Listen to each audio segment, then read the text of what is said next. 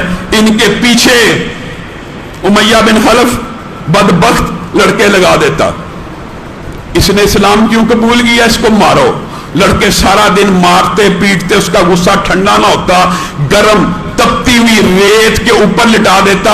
بعض روایات کے اندر لوہے کی زرہ صحرا میں رکھتا، صحرا میں اچھی طرح سورج میں تپ جاتی، اس کے اوپر حضرت بلال کو لٹاتا، گوشت اس زرہ کے ساتھ چمٹ جاتا، حتیٰ کہ اس کے اندر سے دھوئیں کی اور جلنے کی بدبو آتی، لیکن اس بدبخت کا کلیجہ نہ ٹھنڈا ہوتا.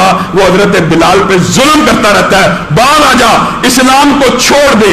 ایک دن ایسا لمحہ بھی آیا، حضرت بلال خود بیان کرتے ہیں، نیچے لوہے کی زرہ، گرم آگ تپتی ہوئی، وہ کہتے تھے وہ زرہ میرے گوشت کو، میرے خون کو چوس چوس کے ٹھنڈی ہو جاتی تھی. آج بدبخت نے ایسا ظلم کیا. احسب الناس ان یترکوا ان یقولوا آمنا وهم لا یفتنون. تم کیا سمجھتے ہو اسلام کو قبول کر لیا اور اس کے بعد ذرا سی بیماری آئی ڈر گئے، ذرا سی مصیبت آئی ڈر گئے، ذرا سی پریشانی آئی اسلام کے اوپر شک کرنا شروع کر دیا، حالات برے ہوئے دل میں شیطان نے وسوسہ ڈال دیا، رب کے بارے میں مغالطہ ڈالنا شروع کر دیا. بلال کو انہیں کہتے ہیں ایک طرف لوہے کی زرہ ہے، دوسری طرف بدبخت نے ایک بہت بڑا پتھر صحرا میں صحیح گرمی کی شدت سے شدید گرم میرے سینے کے اوپر رکھ دیا اور اس کے اوپر زور ڈالنے لگا. اس دن میں نے سوچا آج میں مر ہی جاؤں لیکن اسلام کو نہیں چھوڑوں گا. اس دن اس نے ظلم و تشدد کی انتہا کر دی. کہنے لگا بلال آج اسلام کو چھوڑ دے. کہا اس وقت میں پتہ نہیں اللہ نے میری کیسی مدد کی. میں نے کہا احد احد، اللہ تو ایک ہے، اللہ تو ایک ہے کہتا گیا اور اس کا کلیجہ آہستہ آہستہ ٹھنڈا ہوتا گیا. اس کے اوپر میری ہیبت طاری ہوگی، وہ پیچھے ہٹا. یہی وہ دن تھا یا اس کے بعد کے کچھ ایام روایات میں آتے ہیں حضرت ابو بکر نے بلال کے اوپر اس طرح تشدد دیکھا، ان کی آنکھوں میں پانی آ گیا. انہوں نے کہا امیہ کیا کرتا ہے، وہ کتنا تو ظالم ہے، ایک مظلوم ہے، نہ اس کے خاندان والے یہاں ہیں نہ اس کے رشتہ دار یہاں ہیں، تو اس کو مار ہی دینا چاہتا ہے. میرے سے ایک حبشی غلام تگڑا تندرست لے لے، 40 اوقیہ سونا لے لے، اس کو آزاد کر دے. امیہ بن خلف اس کے دل میں لالچ آ گیا، یہ کمزور سا غلام، اس کے بدلے میں ایک طاقتور غلام 40 اوقیہ سونا، بارگیننگ، ٹریڈنگ، لالچ میں آیا، حضرت بلال کو ابو بکر آزاد کروا کے لے آئے، اور حضرت عمر کہتے تھے، اللہ کی قسم بلال آتے تھے، حضرت عمر ان کے استقبال کے لیے کھڑے ہو جاتے تھے، کہتے تھے میرا سید آ گیا، مسلمانوں کا سردار آ گیا، مسلمانوں کا سر کا تاج آ گیا، یہ ہمارا سید ہے، یہ بلال ہمارا سردار ہے، جائیں امریکہ کے اندر ایک کالے کی موت کے اوپر جو احتجاجات ہو رہے ہیں، انہوں نے اسلام کے اگر اس سنہری اصول کو پڑھا ہوتا، خلیفۃ المسلمین، امیر المؤمنین، خلفائے راشدین میں سے دوسرا جس کے بعد سند رسول بھی ہے کہ ان کی پیروی کرنی چاہیے، وہ بلال آ رہا ہے تو اس کو کیا کہہ رہا ہے؟ میرا سردار ہے، میرا سید ہے، مسلمانوں کا سردار ہے، اور صرف یہی میرا سردار نہیں، اس کو آزاد کرانے والا ابو بکر بھی میرا سردار ہے، ابو بکر بھی مسلمانوں کا سردار ہے۔ ابو بکر کے والد نے کہا کیا کرتے ہو ابو بکر؟ کمزوروں کو آزاد کراتے ہو، یہ تجھے کیا فائدہ دے گا؟ کسی طاقتور کو آزاد کراتے تیرے کام آتا، تیری تجارت میں حصہ بنتا۔ فَأَمَّا مَنْ آتَى وَاتَّقَى وَصَدَّقَ بِالْحُسْنَى فَسَنُيَسِّرُهُ لِلْيُسْرَى، ان کے والد کے یہ الفاظ اللہ نے آسمان پہ سنے اور آسمان سے آیتوں کو نازل کرنا شروع کر دیا۔ ابو بکر نے یہ جواب دیا اپنے والد کو، بابا یہ میں نے اپنی تجارت کے لیے آزاد نہیں کیا، یہ ٹریڈنگ تو، یہ تجارت تو میں نے اللہ کے ساتھ کر لی ہے۔ اللہ نے آسمان سے کیا کہا ابو بکر کو؟ فَأَمَّا مَنْ آتَى وَاتَّقَى وَصَدَّقَ بِالْحُسْنَى فَسَنُيَسِّرُهُ لِلْيُسْرَى۔ اے ابو بکر، جو تو نے عطا کی، جو تو نے تقوی کا اظہار کیا، جو تو نے میری بارگاہ میں صدقہ کیا، تیرے لیے بہت ہی آسانی کے رستے رب تعالیٰ نے تیار کر دیے، اسی پر بس نہیں، پے در پہ آیات اترتی رہی۔ وَسَيُجَنَّبُهَا الْأَتْقَى الَّذِي يُؤْتِي مَالَهُ يَتَزَكَّى وَمَا لِأَحَدٍ عِندَهُ مِن نِّعْمَةٍ تُجْزَى إِلَّا ابْتِغَاءَ وَجْهِ رَبِّهِ الْأَعْلَى وَلَسَوْفَ يَرْضَى۔ اور بدبختو جس کو رب کہہ رہا ہے مخاطب کر کے، اے ابو بکر ایک دن آئے گا آپ کا رب آپ کو اتنا عطا کرے گا، آپ اپنے رب سے راضی ہو جائیں گے۔ اس ابو بکر کے بارے میں ہردہ سرائی کرتے ہو، اس ابو بکر کے بارے میں زبان درازیاں کرتے ہو، زبانوں کو لگام دو۔ وہ حامد سلطان نامی بدبخت، اپنے آپ کو عالم کہنے والا، اس نے حضرت ابو بکر کے خلاف جس طرح کی ہردہ سرائی کی ہے، کہاں پہ حکومت، کہاں پہ وہ دہشت گردی کے پروٹوکولز، کہاں پہ وہ دہشت گردی کے ایکٹ، کہاں پہ ہیں؟ وہ صرف مسلمانوں کے لیے ہیں، وہ صرف اہل سنت کے لیے ہیں۔ ہم نے پہلے بھی بارہا یہ بات رکھی ہوئی ہے کہ جائیے، ہم تو فرقہ واریت کو ملک سے ایسے ختم کرنے کے لیے تیار ہیں کہ کوئی زبان جو کسی ایک صحابی کی بھی توہین کرے اس کو کاٹ ڈالا جائے، جو اہل بیت میں سے کسی ایک کی توہین کرے اس کی زبان کو بھی کاٹ ڈالا جائے۔ آپ بھاگتے ہو، آپ ہردہ سرائی کرتے ہو، نیشنل ایکشن پلان بنایا گیا ہے، آج کے بعد ملک سے فرقہ واریت ختم ہوگی، اور ایک خاص فرقے کے خاص بد گوئی کرنے والے انسان کیا کہ ان کو باز ہی نہیں آتے۔ جب بھی کوئی مسئلہ ہو، اب آپ یہاں سے اندازہ لگا لیجئے کہ حضرت امیر معاویہ حضرت ابو سفیان کا کیا چکر ہے۔ کوئی چکر نہیں ہے۔ حضرت امیر معاویہ حضرت ابو بکر جتنے متقی بھی بن جائے، ان بدبختوں کی زبان سے نہیں بچ سکتے۔ ان کے دل میں رفض ہے، ان کے دل میں گالیاں ہیں، ان کے دل میں نفرت ہے۔ کس سے؟ صحابہ کے بارے میں نفرت، رسول اللہ کے خاندان کا نام لیتے ہیں۔ کیا ابو بکر سسر نہیں ہے؟ کیا ابو بکر خاندان نہیں ہے؟ کیا امی عائشہ خاندان نہیں ہے؟ امی حفصہ اور عمر خاندان نہیں ہے؟ یہ سارے کے سارے خاندان ہی کے افراد ہیں، یہ سارے کے سارے خاندان کے افراد ہیں۔ ان کو تو رسول اللہ کے خاندان سے بھی نفرت ہے۔ 3 سسر ابو بکر و عمر، ابو سفیان تینوں برے معاذ اللہ، 3 بیویاں عائشہ حفصہ ام حبیبہ معاذ اللہ تینوں بریاں، دماد عثمان برے، اور خاندان سے ہمیں محبت ہے۔ اور جھوٹے ہیں، خاندان سے کہاں محبت ہے؟ یہ رسول اللہ کا خاندان نہیں ہے۔ حضرت بلال نے، حضرت ابو بکر نے دین کے لیے اتنی قربانیاں دی ہیں، میں نے اور آپ نے کیا قربانیاں دی ہیں؟ آج یقین مانیے وہ دور آ چکا ہے کہ اسلام، مسلمان، پاکستان آپ سے اور مجھ سے قربانی کا تقاضا کر رہا ہے۔ ہم نے دین کے لیے کیا کیا ہے؟ ہم تو دین کو وقت نہیں دیتے، ہم تو دین کو پیسہ نہیں دیتے، ہم جان کہاں سے دیں گے؟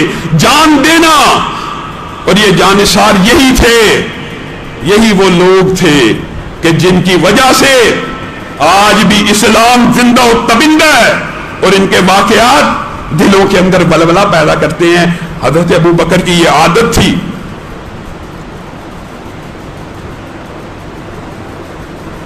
کہ وہ غلاموں کو آزاد کرایا کرتے تھے۔ حضرت ابو بکر نے اپنی شان میں ان آیتوں کو سنا، 6 سے زائد غلام مسلمان جو ان کے زیر اطاعت تھے ان کو آزاد کرایا۔ ان میں سے ایک زنیرہ بھی ہیں، جن کو ہم اردو میں کیا کہتے ہیں؟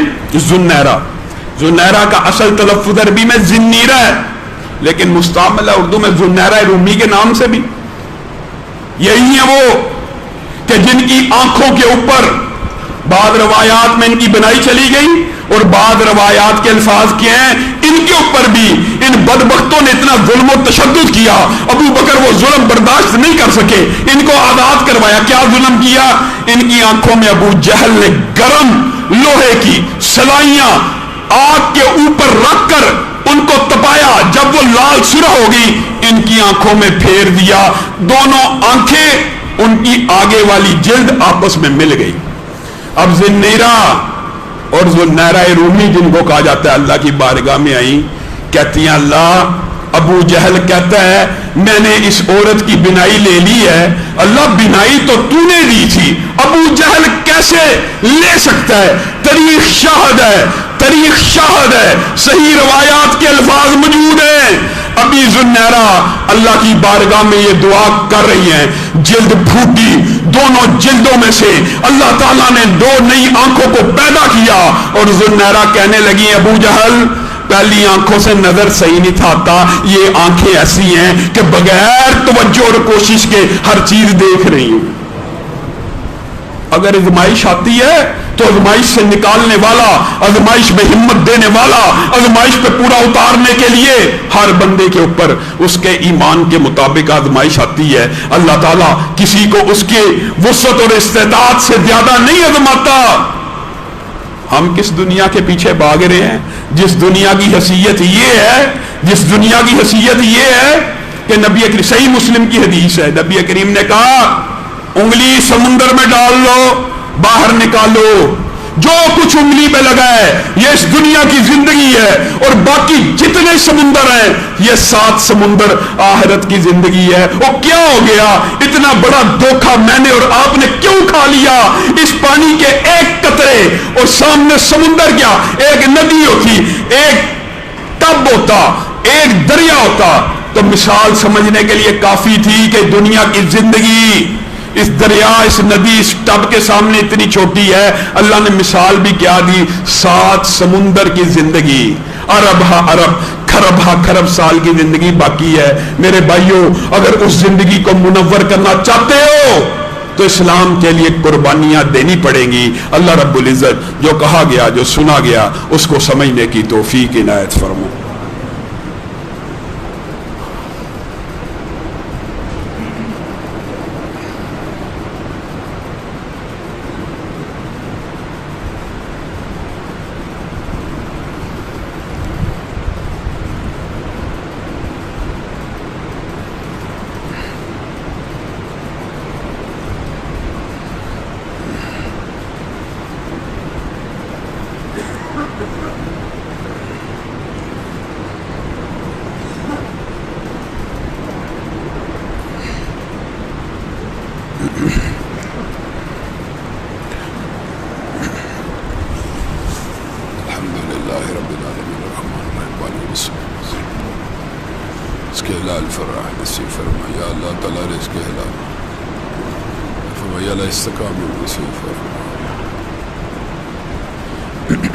إن الحمد لله نحمده ونستعينه ونستغفره ونؤمن به ونتوكل عليه ونعوذ بالله من شرور أنفسنا ومن سيئات أعمالنا من يهده الله فلا مضل له ومن يضلل فلا هادي له وأشهد أن لا إله إلا الله وأشهد أن محمدا عبده ورسوله